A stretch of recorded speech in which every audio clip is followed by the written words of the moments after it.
Hey CCC, it's Delaney Day. And it's Holly Kuzmanovich. Welcome back to Marauder News. We've had a busy couple of weeks recently. With student council elections, prom, PSAT testing, and the upcoming spring fling week, everyone has had their hands full. We'll give you a quick little recap of what has happened.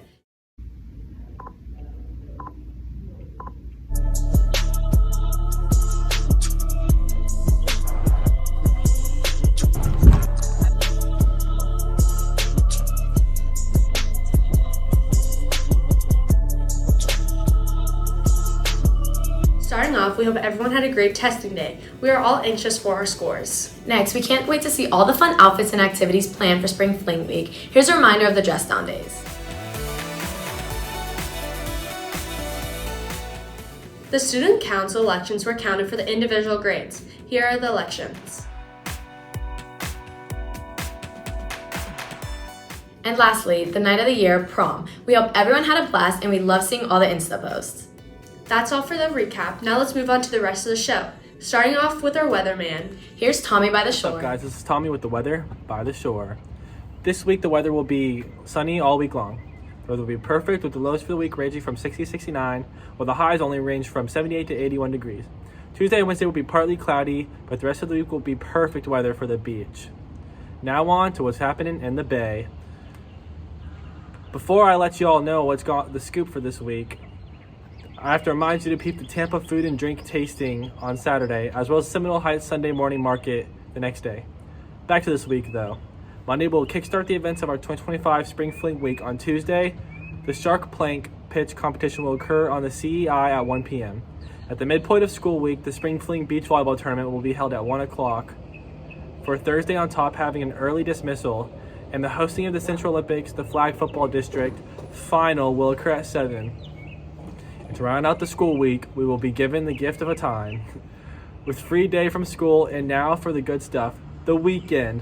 This Saturday, the Tampa Bay Raiders will host the New York Yankees, and for the Easter Sunday, everyone should celebrate with their families. That's all for this week. I'll see you all next week for the next edition of What's New in the Bin. Courtney and Elizabeth will be giving us an inside look on the Sisters of Notre Dame retreat.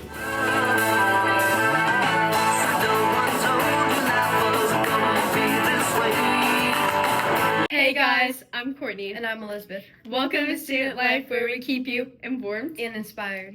Last week, Miss Lenhart and Mr. Taylor experienced a retreat hosted by the Sisters of Notre Dame of Chardon, Ohio. The purpose of the retreat was to experience God's goodness and provident care alongside the sisters and other educators. Hi, I'm Mr. Taylor, the Director of Student Affairs. How did hearing the stories influence your own view of God's goodness and care? Well, it's one thing when we hear about it at assemblies here, but getting to go up to Chardon and actually see the campus that the Sisters of Notre Dame are on, and the goodness and providence of God as it's felt there, you really have to feel it, and you have to visit, and it's a holy place. It's a very special place. I would compare it to like going to the Vatican in many ways. It's just a very spiritual, special place. So it's good to bring that feeling back here, because we should feel a little bit of that at CCC. Hi, I'm Robin Lenhart, and I work in the advancement office. What did you learn from your conversations with the sisters that you'll take back to your work or daily life? Well, I learned a lot, actually. Since I'm new here, I didn't know much about St. Julie Billiard. I knew we say, pray for us.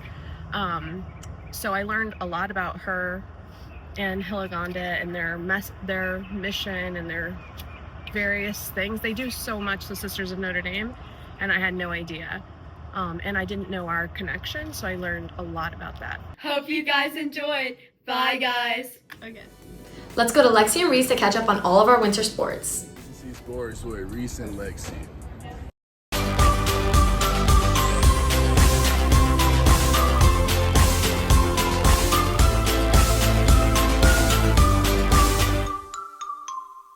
Hey Marauder sports fans, we're back with more exciting athletic updates. Our athletes have been dominating on the field and the court. We have news you won't want to miss. With many huge titles coming from all of our teams, it has been a winning week. Big wins, big moments, and even bigger things ahead. Let's break it all down. In tennis, our girls swept Canterbury 7-0 with wins from Olivia, Addison, Claire, Belen, and Leah.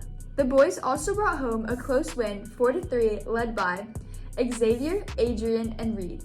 Next, we have baseball and softball. Both teams stayed hot, while softball had two big wins, 11-1 over Holland and 12-2 over Indian Rocks Christian. The boys' baseball team beat St. Pete Catholic 6-2. We also want to celebrate our boys lacrosse for having a huge win, 10-1 over Shorecrest, while our girls lacrosse followed with a 12-6 win over Parrish. Beach volleyball crushed it with clean sweeps over Keswick and Weeki Wachee. April 8th was our beach volleyball senior night. Let's hear how it went. Hi, I'm Lila Ortiz, number 1 on the beach volleyball team. Hi, I'm Maya. I'm number 16. I play beach volleyball for CCC. And I loved celebrating my senior night and having so much fun with all of my friends, especially because it's my last year. And I love playing beach volleyball because it's so fun. I get to tan and be with my friends all afternoon. To finish it off, Varsity Cheer announced their 2025 to 2026 team. Let's wish them luck as they head into their first week of practices. The Marauder sports teams are on a winning streak. We have had many well-deserved victories. See you next week. Good luck, Marauder! That's all for this week's CCC. Hope you all have a great weekend. See you next time here at Marauder News. Bye.